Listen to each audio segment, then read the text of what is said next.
Ladies and gentlemen, hello and welcome to Unit Lost. I am Stylosa, and let's talk again about SR and how, well, there are some very clear and obvious ways you can abuse this system. Now, very wrongfully, a lot of people are sort of reporting on the fact that if you play an unpopular hero, you will get more SR, and this is in fact the fastest way to level up, or rather the fastest way to gain SR is to play a very unpopular hero like, I don't know, Sombra, and you will get way more SR because you are, well, abusing the system and everything is great. Now, there are a load of problems with this, but there is definitely an exploit. Well, using the word exploit is not fair. It's gaming the system, right? And this is the one-trick sort of exploit gaming system kind of thing. Right, let's go into detail on this, guys, because this is absolutely shocking. You see, it's not about playing unpopular heroes, it's about becoming the best you can with a certain hero. Then you become a sort of exceptional case to the system.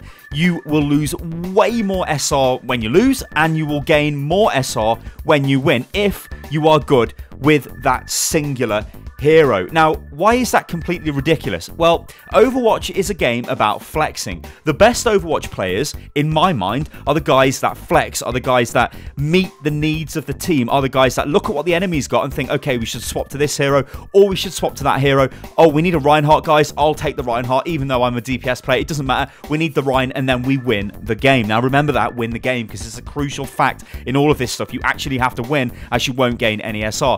However, and this is where it is an absolute travesty, is because the system works like this. It doesn't gauge your performance off what's going on in the game. It just compares you to other people in the same MMR range as you, playing the same hero as you, right? This is why playing an unpopular hero might be slightly easier to rank up with, because there's less people playing that hero. So in theory, you could still become better with that hero faster. But remember, there's 25 million plus accounts on Overwatch. It's not like Sombra is an unknown hero. There will be thousands and thousands and thousands of people playing Sombra, hundreds of thousands, who even knows, right, around your level. There will be loads, so you still need to be good at that hero. That's where this notion of playing an unpopular hero, well, you're going to rank up faster. Well, no, becoming good with a hero will make you rank up faster, and this is why, well, it's a travesty, like I said. Overwatch is about flexing, about swapping your hero. However, let me give you an example. So, you go into a game, you're playing on Iconvol,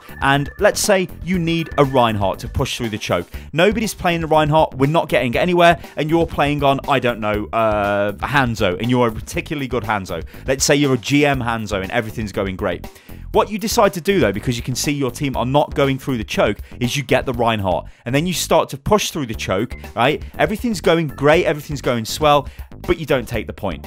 But you nearly did, right? It was much closer than if you stayed on Hanzo. Now, when it comes to working out your SR at the end of the game, your performance as a Reinhardt is probably going to be not great, because you're not a specialized Reinhardt player, because the system compares your performance against other Reinhardt players of a similar MMR, of which you will be much lower because you don't play Reinhardt. So, in that case, even though you, as the Hanzo main, decided to help your team and play Reinhardt, you will lose more SR than if you just stayed on Hanzo.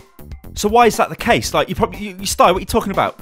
We've lost the game, it doesn't matter. No, that's because the system does not look at what's going on in the game. It doesn't care. Like, it doesn't know what you're doing. It doesn't really care what you're doing. Like, I mean, look, listen, I don't have all the facts, so it's hard for me to sit here and make definitive statements like it doesn't know, it doesn't care, because I assume that it does take certain things into account. Maybe it's got some sort of modifier it uses when you're on certain maps or certain things like that. But what we do know as fact is what Scott Mercer has directly told us on the forums. The way it works out your SR is based off your performance compared to everybody else who's playing the same hero at your rank, right? And I'm not talking your SR, I'm talking your MMR. I'm talking your ability as a player is then matched against other players. And this is why this is, well, completely ridiculous. Like, you imagine if you were playing, like, I don't know, League of Legends. No, you know what? Let's keep this a Blizzard example. Imagine if you were playing StarCraft 2. Now, a lot of you guys probably don't know what that is, right? StarCraft 2 is a real-time strategy game. It's 1v1, yeah? Imagine if that didn't give you points for winning, right? Or if you beat somebody, right? It gives you points for winning, obviously. That's not what I meant to say, but it gives you points for winning. But it doesn't just say, oh yeah, you've won the match, that's great, you beat this guy, he was a great Zerg player, and you were playing Terran. In fact, what it does is goes, oh, actually, you aren't as good as this other Terran guy, you had a lower, there's a thing called APM in StarCraft, guys, which is like how fast you basically issue commands to your army. This guy had a higher APM, you didn't, yeah, so you're going to gain less points now, even though that's nothing to do with what happened in the game. Imagine if that was a thing. It would be totally stupid. Yet that is a thing in Overwatch. Now, the reason why it must do this is so it can try and build fairer games for people to be in, which is fine. But it is quite clear to me, ladies and gentlemen, that if you become highly specialized in one hero, it is the best thing to do if you are obsessed with increasing your rank. Now, there's a few disclaimers here. You can't just go, right, I'm going to play Soldier 76, right? He's a popular hero. Loads of people play him. It doesn't matter, right? If you can get good with him, then you get good with him. So you're just going to play him every single game. You don't care what your team do. You just keep playing him over and over and over and over and over again. Eventually, you will get good with that hero. You'll get good to the point where you're starting to outperform the average players at your MMR. So you will gain more SR when you win and less SR when you lose, because the system says, hey, this is a really good Soldier 76 player. So in those cases where you might need a Reinhardt, well, what's the point? I'm just going to stay on Soldier 76. Now, like I said at the start of this video, we've all been in games where there is, I mean, this used to baffle the hell out of me. It was like, what? I'm at GM and there's a Symmetra main. Like, this guy's got 80 hours on Symmetra. This is all he does. How is he at this level? Symmetra is so easy to counter. Yes, she is. You could maybe ban Sombra into this a little bit. It's because of the way it tracks the stats. And if you look at Tracer, right, or you look at Soldier, or you look at McCree, I'm fairly sure that we could sit here right now and go, yes, the way their SR is calculated is how much damage they do and how many eliminations they do, right? But Symmetra, Torbjorn, Sombra, well, they've got a load of different things that they do. They're more support class heroes, right, in a way. They're utility. They do different things. They don't just straight up do damage, or they don't just straight up eliminate people, right? So Torbjorn could be getting tracked for how many armor packs he throws down. So if you're spamming armor packs down, you're actually going to get more SR, or you're going to be seen as a better Torbjorn compared to other Torbs who don't do it as often. Sombra, now I've been playing a little bit of Sombra, as you can see Sombra gameplay footage in the background, on Steakbake, which decayed to 3k, which is pretty funny, although decay's pointless because it still puts me in games against master players and GM players, or so whatever. But yeah, so Sombra is different, right? How many times you hack people, how many times you hack health packs and people use those hacked health packs, how many times you EMP the enemy. All of this stuff is not actually doing, like, well, it's not fair to not say it's not doing anything, but it's not like a McCree, where if you're not killing people, you're not doing anything. So in the case of like a Sombra or a Torbjorn, what you could do is effectively play that hero, right? So you just go around hacking people, you hack health packs every time you can do it, you use the health packs when you take damage, you EMP as many people as possible, not really caring about any kind of team synergy or anything like that. You're just like, whatever, I'm just going to EMP now because there's a load of people here. The system, in fact, you know what, that's a great example. You run in and suicide EMP, right? And just EMP the whole enemy team. The system actually says, oh, yeah, you've EMP'd 6 people there in one go, that's great. And at the end of the game, it looks at all the times you've EMP'd people, which could be crazy high because you're spamming it, and goes, oh, you EMP people more often than the average Sombra, so you're not going to lose as much SR because we've lost. Actually, you should lose loads of SR because throwing your EMP away is a stupid thing to do with Sombra, because Sombra is massively powerful when she's got her ultimate, so that should be something people get punished for. This is the massive problem. The system cannot, and I don't think we'll ever be able to work that out. In the other video I made on this topic, where I was like, look, if you look at like a Genji, how can you take into consideration effective eliminations on that Genji? If he goes in and suicides, right, kills himself, but manages to kill that Mercy who has res available, that is a beautiful trade. That is a fantastic trade. Yeah. The Genji that just stays in the front line and maybe pulls out his Dragon Blade, kills 4 of the team members, kills 4 of the enemy, and then Mercy reses and then they kill him, actually gets more reward because he's done more stuff with Genji. Like, he's got better stats from the stats point of view. And that's where this whole sort of exploit is kind of coming from. All you need to do is play one hero and get really good at that hero. There's a lot of people I know, like there's people who just play Pharah, people who just play a certain hero, and they get, well, they don't, well, they get in and around top 500, they get to, like, they're in Grandmaster essentially, right?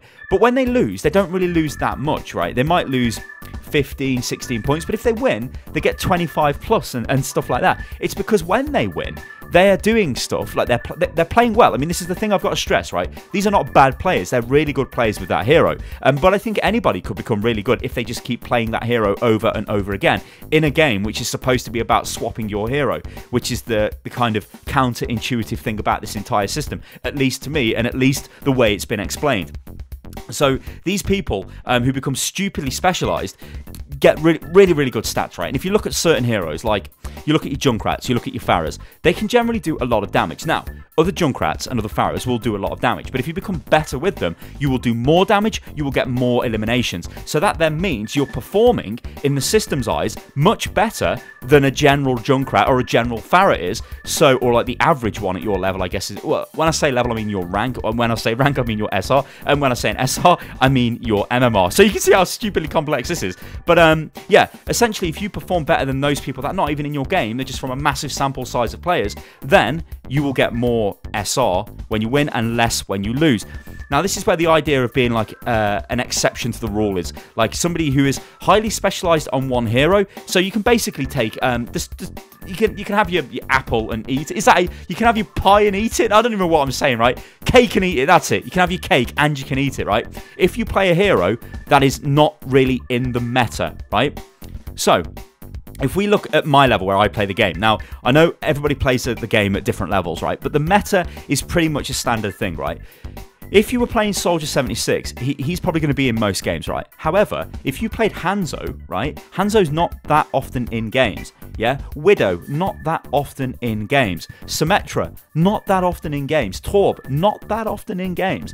Sombra, not that often. So, if you play those heroes, yeah, and become really good at them, remember, you have to be really good. So, you're basically playing a hero which isn't played as much as the other heroes, and you become really good with it, you then get massive SR gains and minimal SR losses. And this is completely counterintuitive to the way Overwatch is supposed to be, because you're supposed to be able to well, you should be flexing to win the game. You should be counter-picking the enemy. Now, of course, there is one little thing at the end of this video I do want to go over. It doesn't matter if you just sit there stubbornly and play your Sombra over and over again when you know your team needs maybe a second support, or maybe it needs some sort of hit scan to kill the enemy Pharah or whatever. You just sit there and keep playing and then you lose. You lose SR. So if you did swap to the Reinhardt or you did swap to the McCree and then did kill the Pharah and that results in the win, well then you win SR. So you'll gain SR more than you would do if you just stuck on Sombra. But what I've tried to explain in this video, and I hope I've done a good job of this, guys, let me know if I haven't in the comments below, but if I have, then do feel free to add to it and like just let me know what you think, because this is a very detailed video. But yeah, you know what, whatever, I'm just going to wrap this up. I think I've covered it, right, in massive detail. It seems very strange, this system does. And it seems to me that I could honestly say to you right now, if you wanted to gain SR as fast as possible and you didn't really care about what your team were doing, you just need to pick a hero that is not played that often and you need to become extremely good with that hero. So just repeatedly play that hero and you should be able to get really rapid SR gains. But remember, you have to be a good player and you have to actually win games. It's pointless if you keep losing games because, well, you'll keep losing games and you'll lose SR. Ladies and gentlemen, I've been Stylosa and this is Unit Lost. Let me know if you do come across these strange players that just seem to have played only Symmetra for 100 hours and you're sort of asking yourself, how the hell have they got to this level? This is probably why. Alright then, guys, you can follow me on Twitter, which is @UnitLostGaming. And if you do follow me, don't be afraid to send me feedback or any kind of information you found on this, because it's very, very interesting to me. And yeah, I'll catch you on the next one, guys. It's food for thought, isn't it?